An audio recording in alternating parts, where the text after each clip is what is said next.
Hey there, Elaine and Randy, Ben here. Hope you're having a great morning so far. I'm going to make you a quick video of the design room just to point out a couple things that you want to really consider having in yours as well. The most important thing is always lights and table space.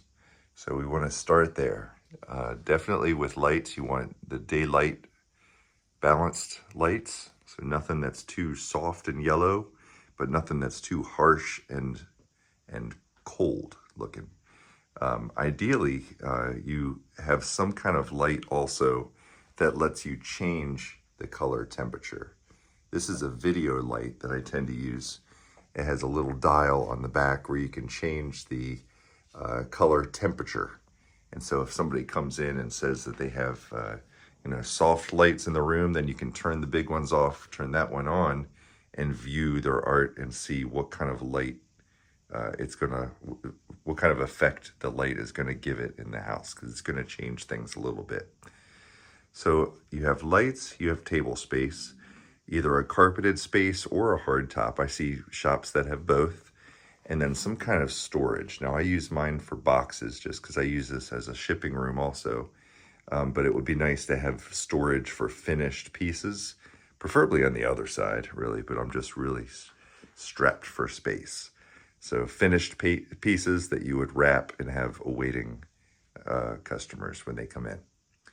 So in this room also you're going to have your corner samples. This is just a cheap little storage cart from Harbor Freight, but it fits the samples perfectly. And if you order samples from Crescent, then you'll get one of these little storage racks. You can go on their website or call them and order one of these or more of these, and they work really good. So I have 2 of those, and they shouldn't charge you for those either. You're going to want maybe some kind of display, and this is what I use to put customers' finished pieces on.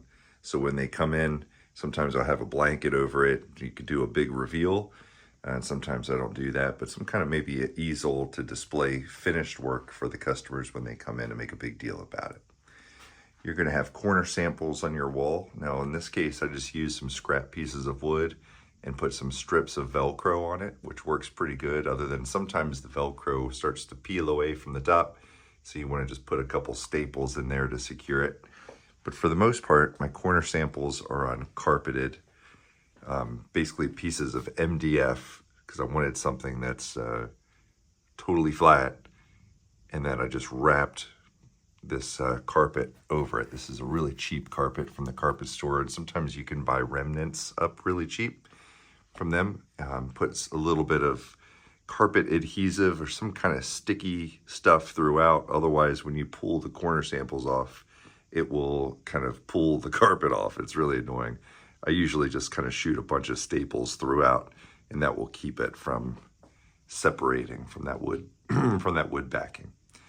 And this is the same carpet that I used for this. So I just tend to try to buy it up, get a good deal, and then use it for different things. What you really want in your design space and where you meet with customers is samples, examples of your work that you can point to as you reference different things. I wish I had more wall space, and if I did, I would put more examples.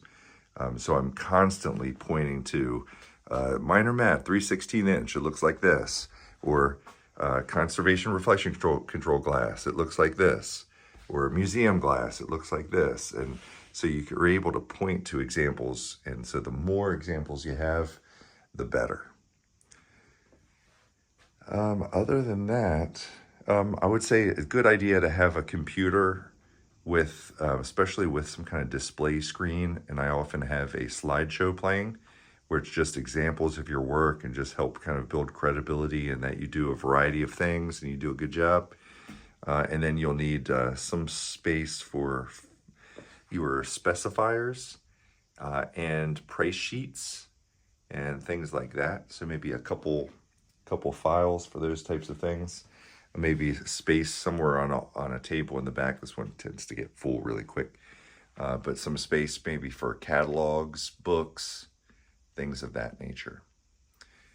You definitely have to be careful about having your corner samples hanging above your table, especially if you're going to have customers' artwork there for any period of time.